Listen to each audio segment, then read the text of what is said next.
艦長。なんだ。第7ハッチが、開いてます。何？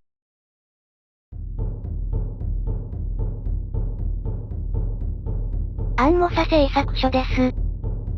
今回は、青島さんから発売されていた、トップを狙いに登場する、ガンバスターをピッカピカに塗装します。アニメの色に近づけないかと、試してみましたが、いい感じに再現できてますかね？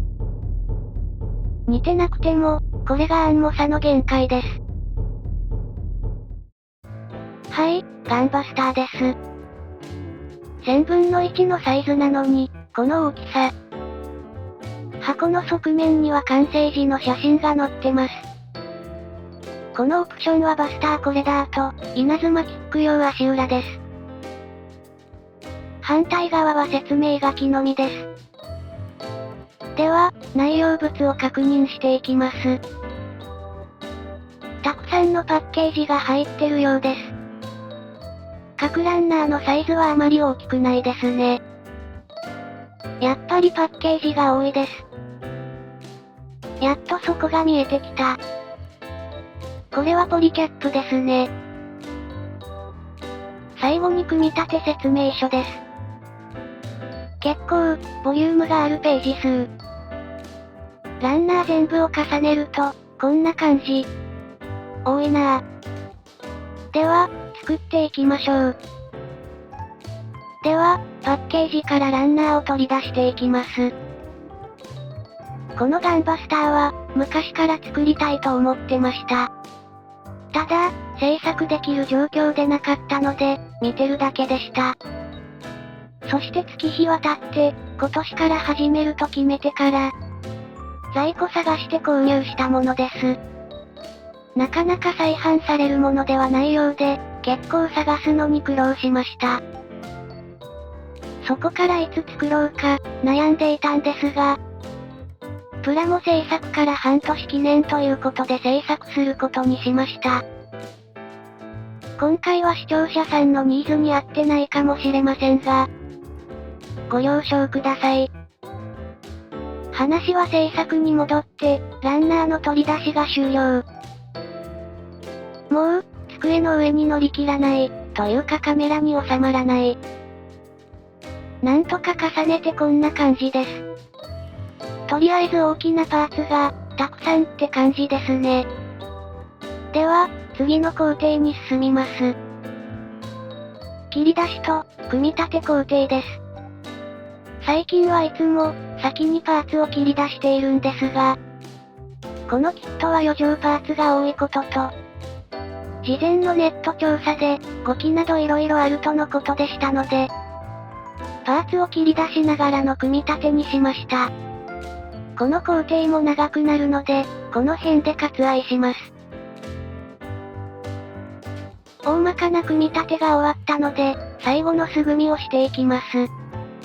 このガンバスターの組み立てですが、説明書通り、組み立てを進めていきましたが、若干、理解に苦しむところがありました。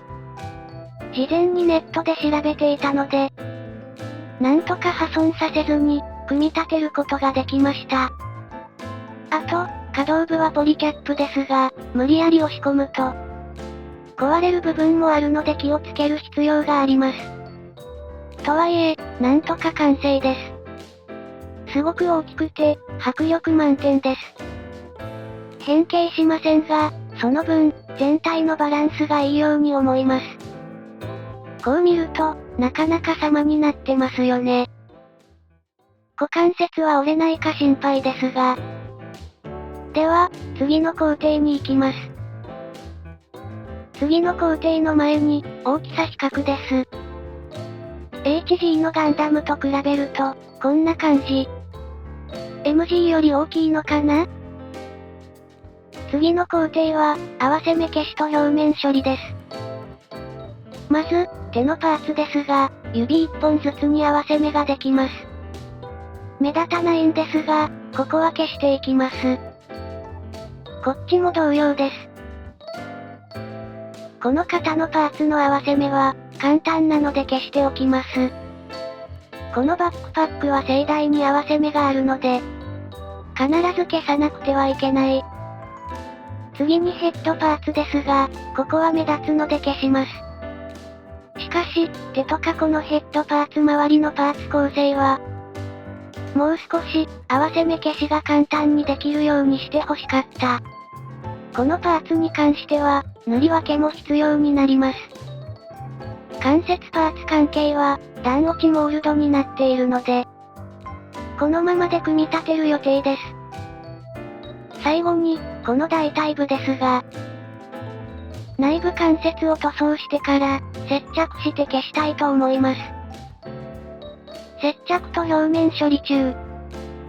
ガンバスターの表面処理なんですが、腕とか足の開閉するところは、段差が出るのが嫌だったので、組んだ状態で、表面処理をしました。あと、今回は角面が広く引けが目立つと思い、サフを使って表面処理をしてます。やっぱりサフ使うとわかりやすいですね。引き続き、表面処理中。表面処理後、関節や塗り分け不要なレッドやオレンジパーツを塗装。一部のカラーパーツ塗装後、ガンバスターの目の部分を改造。塗り分けてもあまり映えないと思い、スチールボールを埋め込みました。ピンバイスで穴を開けてから、中心に1ミリのスチールボール。周囲の部分には、0.7 ミリのスチールボールを入れました。完成はこんな感じです。次に外装パーツの塗装を行っていきます。外装で塗り分けが必要なパーツはこれだけです。マスキングも直線が多く、筋もしっかりあるので、カッターで切り抜く方法でも簡単です。ここは筋がないので、頂点見極めてマスキングです。あと、マスキングしないものが、これの倍ぐらいあります。では、塗装していきます。外装のグレーの部分は、EX ブラックを下地に、EX シルバーを塗り、クリアパープルとクリアブラックで塗装しました。まずは、下地のブラックから塗装します。明るい色の時は下地をグレーにしてますが、今回は暗いネイビーなので、ブラックを下地にしてみました。しっかり濡れ感が出るように塗装しました。こんな感じ。次にシルバーを塗装します。ブラックを濡れ感あるように塗りましたが、乾くと結構、艶消しっぽくなっちゃいます。この時点では気にせず、シルバーを塗装します。ここでも濡れ感が出る程度に、塗装していきます。わかりにくいかな。次にクリアパープルです。あまり濃くすると、クリアブラックを塗装してもパープルが出すぎるので、2回塗装して終わりました。パーツだとわかりにくいですが、これくらいの濃さにしてます。あとは、ひたすら完成色までクリアブラックを塗ります。だいたい、4回です。疲れた。ネイビー色の塗装後、再マスキングしてオレンジを塗装しました。使用カラーの詳細は、概要欄に記載してますので、気になる方は、そちらを見てください。一通り、塗装が終わったので、マスキング剥がしです。